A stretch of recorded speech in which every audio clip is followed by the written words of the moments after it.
ये कहानी पंचतंत्र से ली गई है। ये बड़ा ही रोचक कहानी है।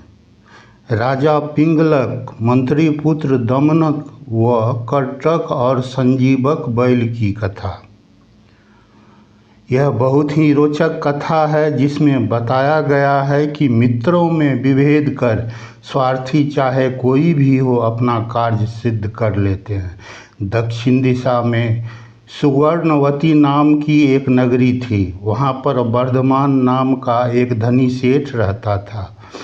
उसके पास बहुत धन रहने पर भी अपने अन्यान्य बंधुओं को अधिक धनी देखकर उसको भी अपने धन बढ़ाने की बहुत इच्छा हुई। इस इच्छा को पूर्ण करने के लिए वर्धमान ने संजीवक और नंदन नामक दो उत्तम बैल को अपनी गाड़ी में जोत लिया और नाना प्रकार की व्यापार वाली वस्तु को लेकर व्यापार करने चल पड़ा। रास्ते में सुदुर्ग नामक एक जंगल में संजीवक बैल का एक पैर टूट गया और वह गिर पड़ा। यह देखकर वर्धमान बनिक निकट के धनपुर नामक नगर जाकर एक नया बैल खरीद लाया और संजीवक को वहीं छोड़कर अपना वाहन ले आगे बढ़ गया। पर कहते हैं यदि कोई समुद्र में कूद गया हो या पर्वत से गिर गया हो अथवा उसे सांप ने काट खाया हो तो भी यदि आयु शेष है तो वह कभी भी नहीं मरेगा, क्योंकि सभी के मर्म की रक्षा आयु करती है। इस प्रकार कुछ दिन बीतने पर संजीवक यथेष्ट आहार विहार करके हृष्ट-पुष्ट हो गया। वन में घूमता हुआ एक दिन वह जोर से चिल्लाने लगा। उसी समय उस वन का राजा पिंगलक नामक सिंह प्यास से व्याकुल हो यमुना जी के किनारे जल पीने आ गया हुआ था। सिंह ने जब आकाश में मेघ के समान गर्जना सुनी तो वह चकित होकर जल पिए बिना ही लौट आया। उसके मंत्री के पुत्र कर्टक और दमनक नाम के दो सियारों ने उसकी यह दशा देखी और दमनक ने कर्टक से कहा, हे मित्र, हमारा स्वामी जल पिए बिना ही वापस क्यों लौट आया? जब लौटा है तभी से आश्चर्यचकित हो वह चुपचाप सा बैठा है। कर्टक बोला, मित्र, मेरी समझ से तो ऐसे डरे हुए स्वामी की सेवा करनी ही अनुचित है। वैसे भी इन दिनों बिना किसी अपराध के राजा ने हम दोनों की उपेक्षा की है। दमनक बोला, ऐसा नहीं कहना चाहिए। जैसा भी हो स्वामी हर हाल में सेव्य होता है। कर्टक बोला, हम लोग तो इस राज्य के प्रधान हैं नहीं, इसलिए हमें इन विचारों से क्या प्रयोजन। दमनक ने कहा, मंत्री लोग थोड़े ही समय में प्रधानता व अप्रधानता स्वयं ही प्राप्त कर लेते हैं, क्योंकि व्यक्ति बड़ा हो या छोटा अपने कर्मों से ही होता है। इस पर कर्टक बोला, फिर तुम बताओ हमें क्या करना चाहिए? क्या हमें स्वामी के भय का हेतु जानना चाहिए? दमनक ने कहा, बुद्धिमान मनुष्य के लिए कुछ भी अज्ञात नहीं है। इतना कहकर दमनक वहाँ से चला गया और सीधे राजा पिंगलक के पास जा पहुँचा। राजा ने दूर से ही आते दमनक को देखकर आदरपूर्वक उसे भीतर बुलाया। दमनक ने उसे साष्टांग प्रणाम किया और पास ही बैठ गया। राजा ने पूछा, बहुत दिनों बाद दिखे हो, कहो क्या हालचाल है? दमनक बोला, यद्यपि महाराज को मेरी सेवा की आवश्यकता नहीं है, तथापि समय समय पर सेवक को स्वामी के पास अवश्य ही जाते रहना चाहिए, इसलिए मैं आज यहाँ आया हूँ। राजा पिंगलक बोला, भद्र दमनक, क्या कह रहे हो? तुम मेरे प्रधानमंत्री के पुत्र होकर भी संभवतः किसी दुष्ट के बहकावे में आकर इतने दिनों से मेरे पास नहीं आए। अब तुम्हें जो कहना हो निशंक होकर कहो। दमनक बोला, हे देव, मैं आपसे पूछना चाहता हूँ कि आप पानी पीने को जमुना नदी के तट पर गए थे, किंतु बिना पानी पिए ही घबराकर वापस क्यों लौट आए? पिंगलक बोला, तुमने ठीक प्रश्न पूछा है। यह रहस्य बताने के लिए अब तक कोई विश्वास पात्र उपलब्ध नहीं था। आज मैं तुम्हें यह सारा रहस्य तुमसे कहता हूँ, इस समय इस वन में किसी अपूर्व प्राणी ने अधिकार जमा लिया है, इसलिए मैं यह वन छोड़ देना चाहता हूँ। तुमने भी वह अपूर्व शब्द जरूर सुना होगा। शब्द से प्रतीत होता है कि वह जीव बहुत ही बली होगा, इसलिए मैं घबराया हुआ हूँ। दमनक बोला, हाँ महाराज, यह अपूर्व शब्द मैंने भी सुना है, किंतु वह मंत्री अच्छा और योग्य नहीं है जो पहले राजा को देश छोड़ने के लिए कहे और बाद में लड़ाई लड़ने के लिए। ऐसे कठिन कार्यों के उपस्थित होने पर ही नौकरों का उपयोग और योग्यता देखी जाती है। पिंगलक बोला, भद्र, मुझे तो इस समय बहुत अधिक भय लग रहा है। दमनक, नहीं तो तुम राज सोचकर जाने की बात ही क्यों करते? महाराज, जब तक मैं जीवित हूँ तब तक आपको डरने की कोई आवश्यकता नहीं, किंतु कर्टक आदि को भी प्रसन्न कर लेना चाहिए ताकि समय आने पर अपने पक्ष में सभी लोग उपस्थित रहें, क्योंकि आपत्ति के समय में योग्य पुरुषों का एकत्र होना दुर्लभ है। इसके अनंतर राजा ने बहुत सारा धन देकर दमनक और कर्टक का सम्मान किया और वे दोनों भय को दूर करने की प्रतिज्ञा करके चल पड़े। जाते जाते कर्कट ने दमनक से पूछा, हे मित्र, हमने राजा से उसके भय के निवारण के एवज में बहुत सारा पारितोषिक ले लिया है, अतः ये बताओ, क्या इस भय के कारण का हटाना शक्य है या अशक्य? दमनक हंसते हुए कहा, मित्र धीरे बोलो, मैंने भय का कारण समझ लिया है। यह शब्द एक बैल का है और बैल तो हम लोगों का भक्ष्य है, शेर का भी फिर तो कहना ही क्या है। कर्टक बोला, यदि इतनी सी बात है तो फिर तुमने स्वामी के भय को वहीं क्यों नहीं दूर कर दिया?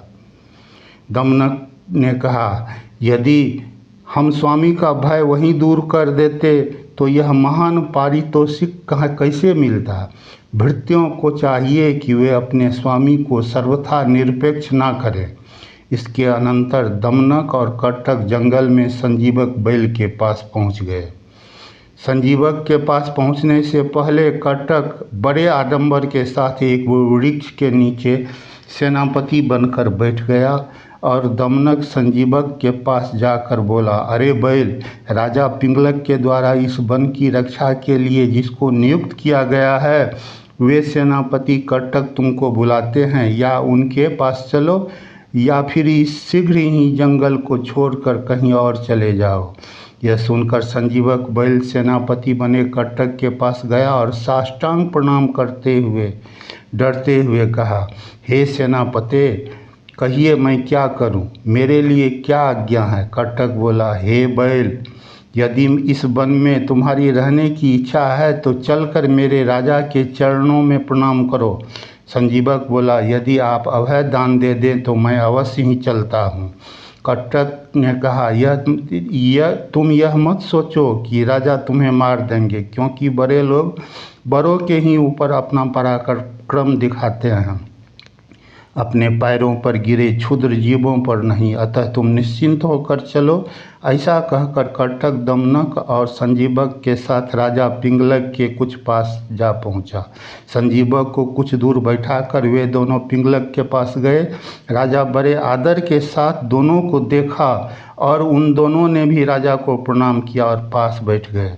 तब राजा ने पूछा, क्या उस जीव को देखा? दमनक ने कहा, हे राजन, मैंने उसको देखा है और जैसा आपने समझा था वैसा ही महान बली जीव है। वह आपसे मिलना चाहता है, परंतु वह बहुत बलवान है, इसलिए आप उससे सावधान होकर बैठिए और तब उससे मिलिए, किंतु केवल शब्द से डरना नहीं चाहिए। तब उन दोनों ने संजीवक बैल को लाकर राजा से मिलाया और दोनों में मित्रता करा दी। इसके बाद वह संजीवक बैल प्रेम से राजा सिंह के पास ही रहने लगा। एक दिन राजा पिंगलक का भाई स्तब्धकर्ण नामक सिंह उनसे मिलने के लिए आया। राजा ने खूब आदर सत्कार किया और उसे विश्राम को कहकर उसके खाने के लिए शिकार पर जाने लगा। इस पर संजीवक ने पिंगलक से पूछा, राजन, आपने पहले जो शिकार किए थे वह बहुत सारा मांस इकट्ठा किया था, वो कहाँ है? पिंगलक ने कहा, उसे कर्टक और दमनक खा गए। तब स्तब्ध कर्ण ने पूछा, क्या कहते हो, क्या सारा मांस खा गए? पिंगलक बोला, कुछ खा गए, कुछ फेंक दिया और कुछ दूसरों में भी बांट दिया होगा। स्तब्ध कर्ण बोला, ऐसे अति व्ययी लोगों को राजकोष नहीं सौंपना चाहिए। अच्छा हो यदि तुम इस घास खाने वाले संजीवक को ही यह दायित्व सौंप दो।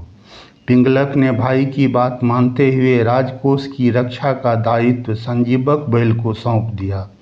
कई दिनों तक जब दमनक और कर्टक को राजा ने शिकार का मांस नहीं दिया तो दोनों ने आपस में विचार किया और सारी बात का पता लगाई। जब उन्हें सारी सच्चाई का पता लगी तो वे आपस में विचार करने लगे।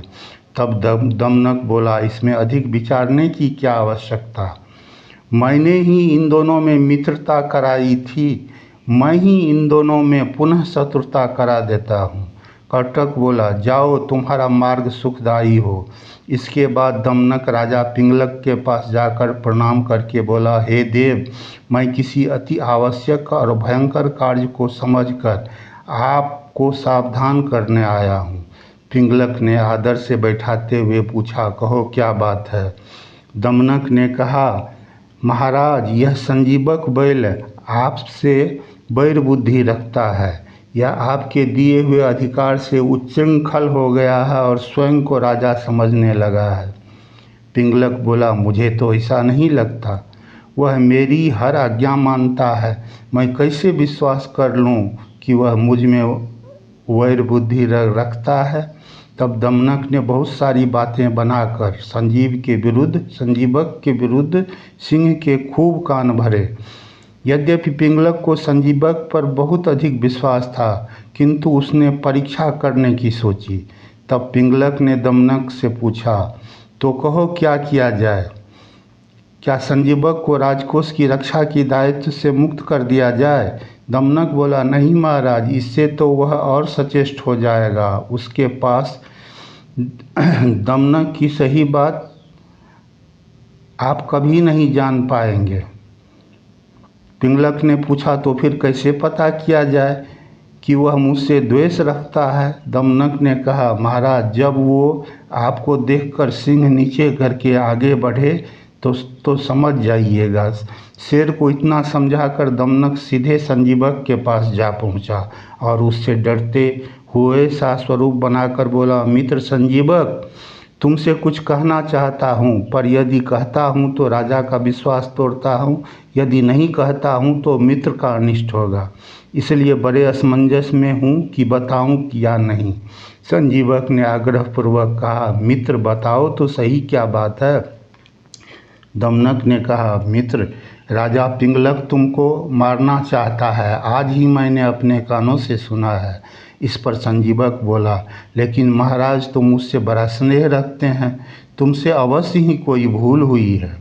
दमनक बोला, मित्र, महाराज का प्रेम एक दिखावा मात्र है। तुम्हें विश्वास ना हो ना सही, किंतु तुम सतर्क अवश्य रहना। जब तुम्हें देखकर महाराज अपनी पूंछ चलाने लगे और मुंह फाड़ कर दौड़े तो समझ जाना कि तुम्हें मारने आ रहे हैं।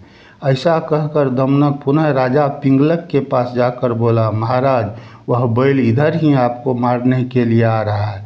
आप तैयार होकर बैठिए, कहीं ऐसा ना हो कि वह पहले ही आक्रमण कर दे और आप असावधान रहने के कारण उसके शिकार हो जाए। दमनक की बात सुनकर शेर अपनी पूंछ चलाते हुए मुंह फाड़ कर आगे बढ़ा।